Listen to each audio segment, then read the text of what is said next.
फर्जी टेक्नोलॉजी से बने चीन के हथियार लगातार तोड़ रहे दम। स्पेस रॉकेट से लेकर न्यूक्लियर सबमरीन तक साबित हो रहे बेकार।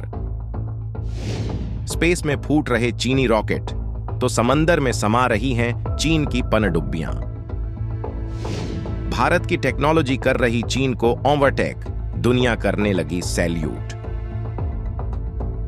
दुश्मन चीन खुद को तकनीक के मामले में सुपर पावर से आगे बताने की कोशिश करता है, लेकिन असल में उसकी तकनीक कई बार दुनिया के सामने कबाड़ साबित हो चुकी है। दुनिया भर के देश जो चीन से हथियार खरीदते हैं वो इनकी खामियों का रोना रोते रहते हैं। बांग्लादेश ने चीन से टैंक खरीदा था, जिसे लेकर वो अभी तक परेशान है, क्योंकि ये बेहद खराब क्वालिटी के हैं और इनमें लगे पुर्जे भी कबाड़ हैं। वहीं पाकिस्तान भी चीन से दबाव में तमाम हथियार खरीद लेता है, लेकिन वो किसी काम के नहीं होते हैं। चीन सुपर पावर से टक्कर लेने के लिए बहुत तेजी से हथियार बना रहा है, लेकिन हड़बड़ी में उसके ये हथियार बेकार साबित हो रहे हैं, जबकि उसकी स्पेस तकनीक इतनी खराब है कि एक नहीं कई बार उसके रॉकेट मिशन के बीच में ही ब्लास्ट हो चुके हैं, जिससे पूरी दुनिया में खतरा पैदा हो जाता है। और हाल में ही एक बार फिर से उसने कुछ ऐसा ही किया है, जहां चीन की तमाम तकनीकियां कचरा साबित हो रही हैं। वहीं भारत स्पेस से लेकर मिसाइल तकनीक में लगातार धमाका कर रहा है और अब वो हाइपरसोनिक मिसाइल बनाने में जुटा है। भारत की तकनीक को खुद रूस से लेकर सुपर पावर तक सलाम करते हैं। तो चीन की बेकार तकनीक, कबाड़ सबमरीन और भारत के हथियारों के दमखम के बारे में जानने के लिए वीडियो को अंत तक देखिए। स्टारलिंक का विकल्प तैयार कर रहा था ड्रैगन, लगा तगड़ा झटका। 24 मीटर ऊंचे लॉन्ग मार्च 6 से रॉकेट के हुए 300 से ज्यादा टुकड़े। 1000 से ज्यादा सैटेलाइट पर मंडराया खतरा, चीन के उड़े होश।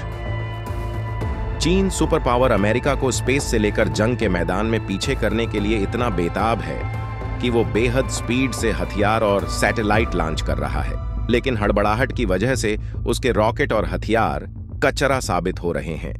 जहां उसके रॉकेट कई बार मिशन के बीच में ही तबाह हो चुके हैं, वहीं उसके तमाम हथियार कचरा साबित हो रहे हैं। और हाल में ही उसकी एक न्यूक्लियर सबमरीन समंदर में डूब गई, जिसके बाद उसकी तकनीक की दुनिया भर में भयंकर किरकिरी हो रही है।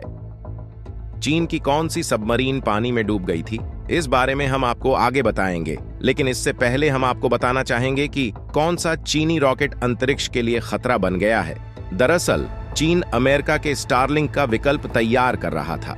मिशन के तहत चीन 18 सैटेलाइट अंतरिक्ष में लॉन्च कर रहा था। ये 18 सैटेलाइट पहले बैच का हिस्सा थे। चीन ने यूजर्स को बेहतर इंटरनेट सर्विस देने के लिए यह प्रोजेक्ट शुरू किया है। शंघाई की कंपनी स्पेससेल की 2025 तक 648 सैटेलाइट लॉन्च करने की प्लानिंग है।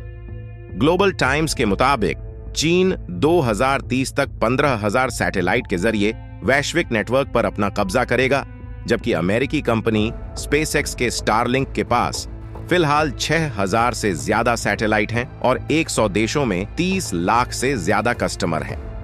चीन इसी कंपनी के साम्राज्य को खत्म करना चाहता है और इसी वजह से उसने अपना पहला बैच लॉन्च किया, लेकिन वो पहले ही तबाह हो गया।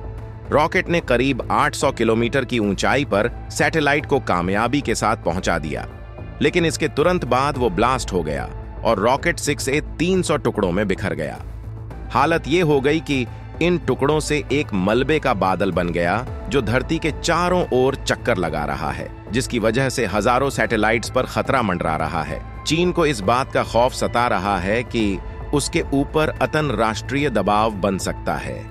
इसी वजह से वो सफाई देने में जुटा है। चीनी विदेश मंत्रालय ने कहा कि रॉकेट का मिशन अंतरराष्ट्रीय कानून और सार्वभौमिक अभ्यास के लिए बाहरी अंतरिक्ष का शांतिपूर्ण उपयोग था। चीन ने आवश्यक उपाय किए हैं और संबंधित कक्षा क्षेत्र की बारीकी से निगरानी कर रहा है और डेटा विश्लेषण कर रहा है। उन्होंने कहा कि जिम्मेदार देश के रूप में चीन अंतरिक्ष मलबे के शमन को महत्व देता है। हमने उपग्रहों और वाहक रॉकेटों के मिशन पूरा करने के बाद अंतरिक्ष मलबे को कम करने के उपाय करने का नियम बनाया है, ताकि बाहरी अंतरिक्ष के पर्यावरण की रक्षा में मदद मिल सके। लेकिन चीन का ये कोई नया कारनामा नहीं है। उसने पहले भी कई बार अपनी करतूतों से दुनिया को खतरे में डाला है। चीन की कंपनियों के कई रॉकेट मिशन पर पहुंचने से पहले फेल हो चुके हैं। कुछ वक्त पहले ही हाइपरबोला आईस्पेस का 24 मीटर ऊंचा सॉलिड ईंधन वाला रॉकेट लॉन्च हुआ था। रॉकेट का फर्स्ट, सेकंड और थर्ड स्टेज कामयाब हुआ था, लेकिन चौथे स्टेज में लॉन्च मिशन फेल हो गया था। वहीं 1 जुलाई को दूसरा चीनी रॉकेट लॉन्चिंग के बाद तबाह हो गया था। जबकि भारत की स्पेस तकनीक का दम पूरी दुनिया देख रही है। हाल में ही भारत ने SSLV को लॉन्च करके दुनिया में तहलका मचा दिया है, जबकि हाइपरसोनिक मिसाइलों पर जी जान से जुटा हुआ है। लेकिन चीनी हथियार भी कचरा साबित हो रहे हैं। चीन की जाओ क्लास परमाणु पनडुब्बी समंदर में डूबी। लगातार फेल हो रहा चीन, भारत करता जा रहा ऑनवर अटैक। हथियारों की रेस में आगे निकलने को चीन इतना बेकरार है कि वो बिना पूरी तरह से तैयार हुए ही हथियारों को लॉन्च कर रहा है, जिसकी वजह से ये बेकार साबित हो रहे हैं। चीन लगातार समंदर में अपनी ताकत बढ़ा रहा है। फिलहाल उसके बेड़े में 6 परमाणु ऊर्जा से चलने वाली मिसाइल सबमरीन है और 48 डीजल से चलने वाली सबमरीन है, जबकि चीन का इरादा 2035 तक 80 पनडुब्बी बनाने का है और इसी वजह से वो तेजी से इनका निर्माण कर रहा है, जबकि बिना कंप्लीट ट्रायल के ही वो इनकी लॉन्चिंग कर रहा है। इसी वजह से चीन की जो क्लास की सबसे नई और खतरनाक परमाणु पनडुब्बी समुद्र में डूब गई है। यह हादसा वुहान के पास वुचांग शिपयार्ड में हुआ है। ये वही वुहान शहर है जहां से कोरोना महामारी फैली थी। चीन ने इस खतरनाक हादसे को दुनिया से छिपाने की कोशिश की थी, लेकिन ताज़ा सैटेलाइट तस्वीरों से इसका खुलासा हो गया और पता चला है कि ये अटैक पनडुब्बी डूब गई है और उसे निकालने के लिए क्रेन का इस्तेमाल किया जा रहा है। एक्सपर्ट्स का मानना है कि इस हादसे में कई लोगों की जानें भी गई होंगी, लेकिन चीन अपनी इज्जत बचाने के लिए इसे कभी नहीं बताएगा। सवाल ये भी है कि ये परमाणु सबमरीन है, तो क्या इस पनडुब्बी के अंदर परमाणु ईंधन मौजूद था? एक्सपर्ट्स के मुताबिक इस सबमरीन को समुद्र से निकालने में कई महीने लग सकते हैं। ये पनडुब्बी समुद्र में जाने से पहले आखिरी फिटिंग के दौर से गुजर रही थी।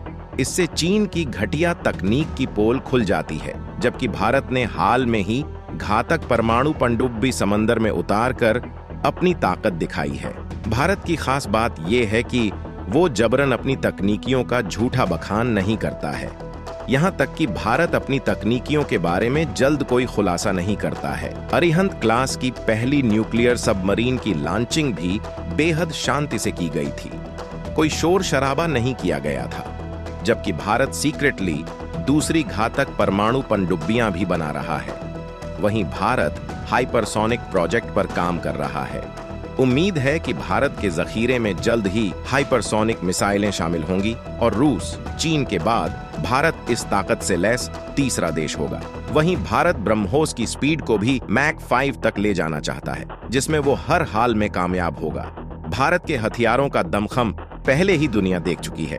तो दोस्तों, चीन के कबाड़ हथियारों और घटिया तकनीकियों पर आपका क्या कहना है, कमेंट में जरूर बताएं।